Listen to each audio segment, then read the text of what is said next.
just to put some dimensionality around the degree to which we are engaging so many different partners and individuals who are part of our work who are not our staff.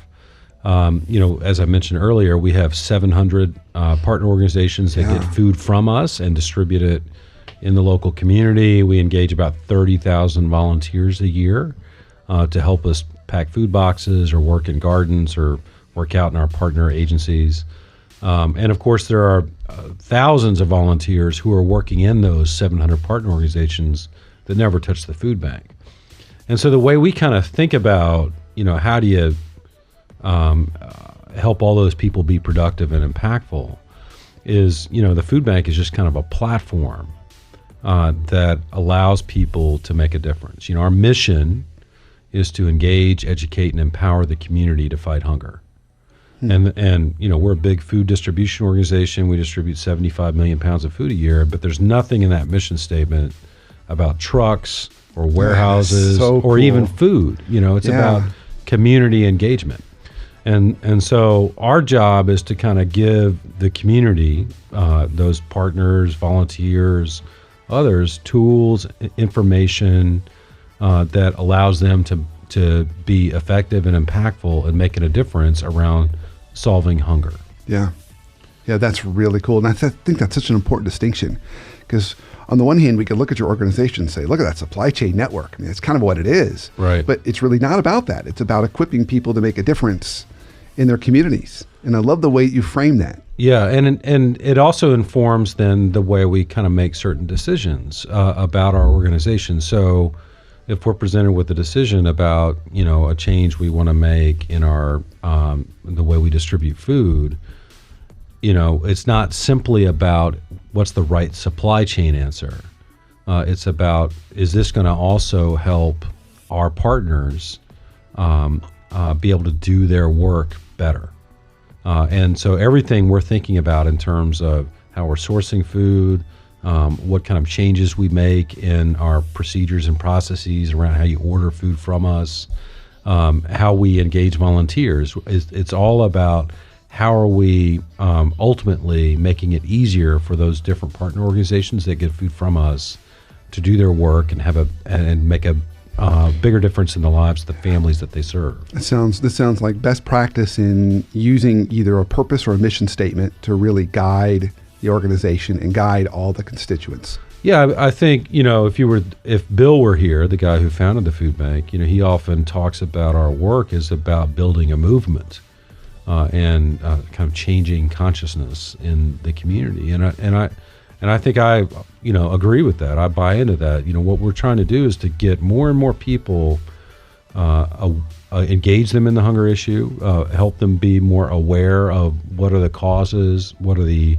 outcomes that relate to food insecurity, and then to give them the tools they need to be successful in making a difference. And so the more people we bring to the table to have that conversation, and then to get them involved, and it doesn't even have to be involved with us.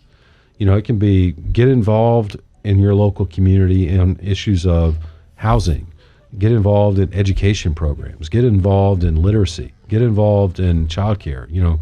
All these things connect. The food insecurity issue is not a problem in isolation. It's a problem of poverty, ultimately. And that is not the result of one thing. It's connected to all those other things. So, one of the great examples that I would give of how we do this is a youth program. So we have every year a youth summit where we bring high school kids in for a week. It's just like a day camp that we send our kids to all the time. And they spend a week with us, kind of all day, where they learn about food insecurity, kind of in a classroom setting. They go out and work in our community garden. They volunteer in our facility. They go visit some of our partner agencies. They go down to the state capitol and learn about public policy and advocacy and how they can get involved in that. And at the end of the week, they leave us having made a commitment for how they are going to address food insecurity in their local community. So you have high school students from Roswell, from Lawrenceville, who go back to their community and do things like operate a food drive in their local community, or start a food pantry in their high school, or start some other sort of public awareness campaign in their local neighborhood aimed at solving hunger. And so the experience of the food bank then turns into something that just becomes part of what they do. And that's really what our work is all about for those kids and much more broadly. Yeah, that's incredible. And a perfect segue into what I want to spend the remainder of our time on. So there's lots of folks listening to this right now, and we're nearing Thanksgiving. Yeah. What can they be doing to either support you or your mission? Yeah, so the place to start on that question is just to acknowledge the fact that, one person can, in fact, make a huge difference. And, a great example of that, of course, is Bill, our founder, had an idea. I want to start a food bank so that more people can feed more of their neighbors. And then fast forward 40 years later, bam, we've got this amazing food bank network. Similarly, there was a guy who ran an apartment company back in the 70s, started an apartment company, and decided he wanted to feed hungry people in his local community with his employees. They did a food drive, took it down to a local church. The next year they did the same thing, got more food, took it to a couple different churches. He's like, man, this is kind of a mess to manage. I need somebody to help me. And he found the food bank. And then they started doing this food drive with the food bank and bringing us food. And he got so fired up about it. Then he started encouraging other people in the apartment business to do this. And now 40 years later, this is the world's largest food drive, where those guys raised more than $1 million a year for us, all because one guy decided he wanted to help out his neighbors. Wow. So one person can make a huge difference, and it just is about getting started.